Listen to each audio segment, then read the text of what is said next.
రేయ్ చదువుకోవచ్చు కదరా, ఎందుకురా అలా తిరుగుతారు? పెద్దవాళ్ళు అందరూ అలాగే చెప్తారా. రే రమేష్, ఇందాక గేట చెప్తున్నావు ఏంట్రది? గర్ల్స్తో ఎంత తిరగాలనిపిస్తుందిరా. క్యాంటీన్లో ఎంత తిరగాలనిపిస్తుందిరా. ఈ రెండింటికి కామన్ పాయింట్ మనీయేరా. ఒరే, కాలేజ్లో బోర్ కొట్టిన సబ్జెక్ట్స్ ఒకటి గర్ల్స్, రెండు క్యాంటీనేరా.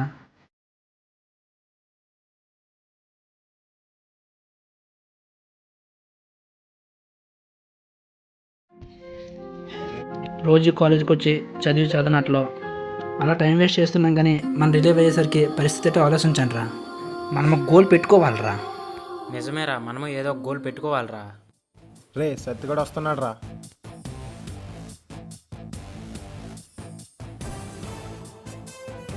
కాలేజీకి లేట్గా వస్తాం. వేగంగా వచ్చి ఏం చేస్తారా? 9 ఎప్పుడవుతుందని వెయిట్ చేయడమే కదా.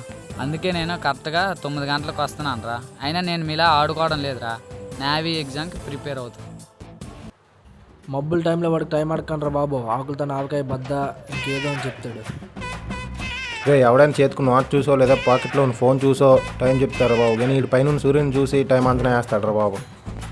ఫోన్ లేరా బాబు, నీతో మాకెందుకు. అరే, ఇందాక ఏదో గోల్ గురించి టాక్ చేశాం కదరా. హరీష్, నీ గోల్ ఏంట్రా? నేనైతే సోషల్ మీడియాలో మంచి యూట్యూబ్ ఛానల్ పెట్టాలనుకున్నాను రా. సోషల్ మీడియాలో ఏ లైఫ్ ఉంటుందిరా? ఎందుకు ఉండదురా? మన లైఫ్ మొత్తం లేచిన కానించి పడుకున్నంత వరకు మొబైల్ ఫోన్తో సోషల్ మీడియాలో ఉన్నప్పుడు మన లైఫ్ ఎందుకు ఉండదురా చెప్పు? అయినా సరే అది టైం పడుతుందిరా. దేనికైనా టైం పడుతుందిరా. నిజమేరా, హరీష్ చెప్పింది కరెక్టేరా. దేనికైనా టైం పడుతుందిరా. పుష్ప, బాహుబలి లాంటి సినిమాలు తీయాలన్నా సరే, బిజినెస్లో ప్రాఫిట్ పొందాలన్నా సరే టైం పడుతుందిరా. అందుకే గవర్నమెంట్ జాబ్స్కి ఏజ్ లిమిట్ 40 పెడతారా. దేనికైనా టైం ఇంపార్టెంట్ రా.